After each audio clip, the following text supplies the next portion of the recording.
What's up guys, Davey here from phonebuff.com, and in this video we're talking about a whole bunch of Windows Phone 8 news, namely the announcement of 3 new devices, 2 of which are from Nokia, 1 of which is from Samsung, being the Samsung ATIV S, the Nokia Lumia 820, and the Nokia Lumia 920, so the successors to the 800 and the 900.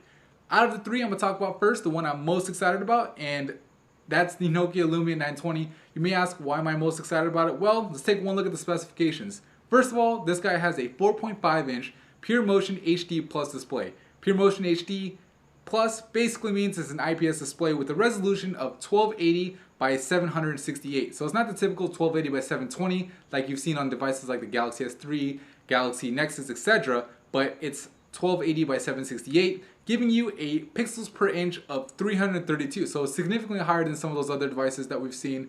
And on top of all that, you have Gorilla Glass. So the screen's gonna be nice and scratch resistant. But the screen isn't the only thing that has me excited. It's the processor. For the first time, we're seeing dual-core processors on a Windows phone, which is really nice, especially considering the fact that it's a 1.5 gigahertz Snapdragon S4. So this is the same processor we saw on the Galaxy S3 and some variants of the HTC One X, giving it great performance on Android. I can only imagine what it's going to do on Windows Phone 8. It comes with 1 gigabyte of RAM, so it doubled up from last year, and 32 gigabytes of internal storage. The only drawback I would say is the thickness of the Lumia, and that was kind of the same complaint I had with the 900, is the thickness.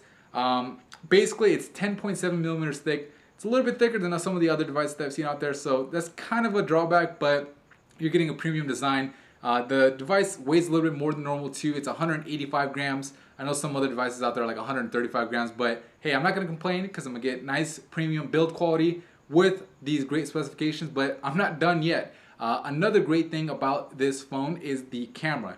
It has a 8.7 megapixel Carl Zeiss lens pure view camera with optical image stabilization. So basically, you could be recording a video, walking down the street, and it's not going to be jumping and shaking everywhere. It's going to look nice and smooth like it would on a professional camcorder. Basically, it's the first that we've seen on smartphones. It's going to be finally recording in 1080p. Before, Windows Phone 7.5 was recording in 720p, which is the main reason why I never really used my Lumia 900 or my Focus S to record videos.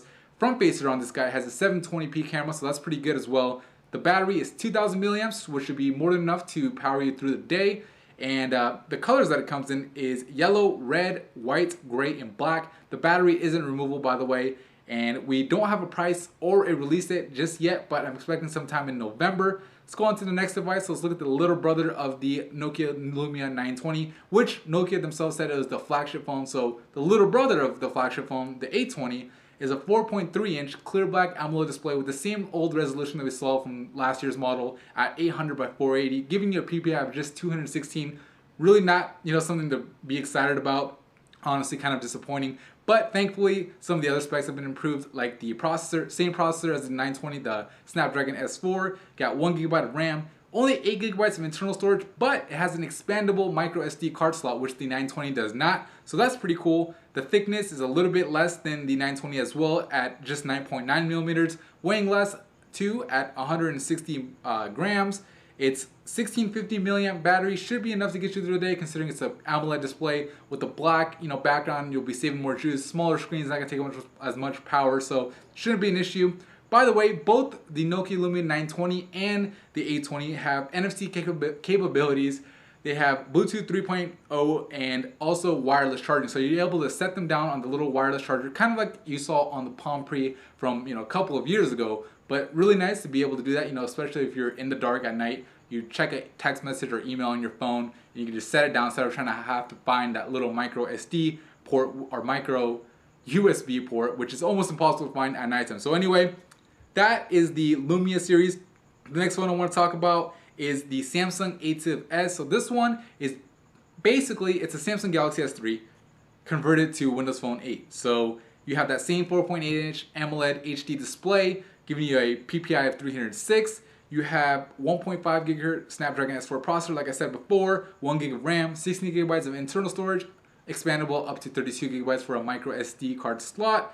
It's only 8.7 millimeters thick, so this is going to be a big, selling point. If you don't want that thick Lumia phone, the Samsung ATIV S might be the one for you because it's a lot thinner, weighs a lot less at 135 grams, so pretty much, the weight that I mentioned earlier. 2,300 milliamp battery, so that's going to be, a lot bigger battery than it is on the Lumia 900 or 920, should I say, and the 820, and should be more than enough to get you throughout the day. It also has NFC and Bluetooth 3.0. The camera on this guy is 8 megapixels and it records in 1080p. The front facer is 1.9 megapixels with a front facing recording capability of 720p.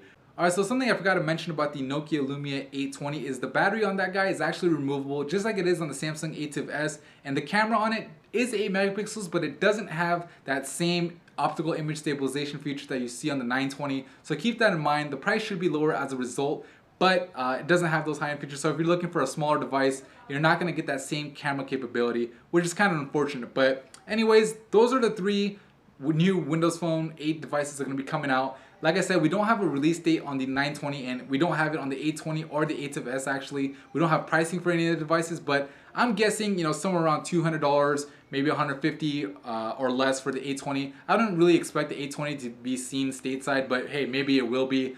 But that's pretty much it for me in this video. You know, just wanted to give you guys the news. Really excited about it. I mean, I really can't wait to use the devices and, you know, pit them against phones like the Samsung Galaxy S3, the new iPhone that is going to be coming out later on this month, and see how they fare, because Windows Phone, you know, it's pretty much been, you know, like in 3rd place as far as the 3 major operating systems. Windows Phone 8 should really give it a kick, and with finally some high-end devices, it's really going to make a difference. But anyway, that's it for me in this video. Let me know what you think in the comments below. Let me know if you're excited about the Lumia, if you maybe wanted another feature, if the size is too big, whatever it is, let me know. I'll try to get back to you as soon as I can, but thank you for watching the video, and if you haven't already, please subscribe. Thanks.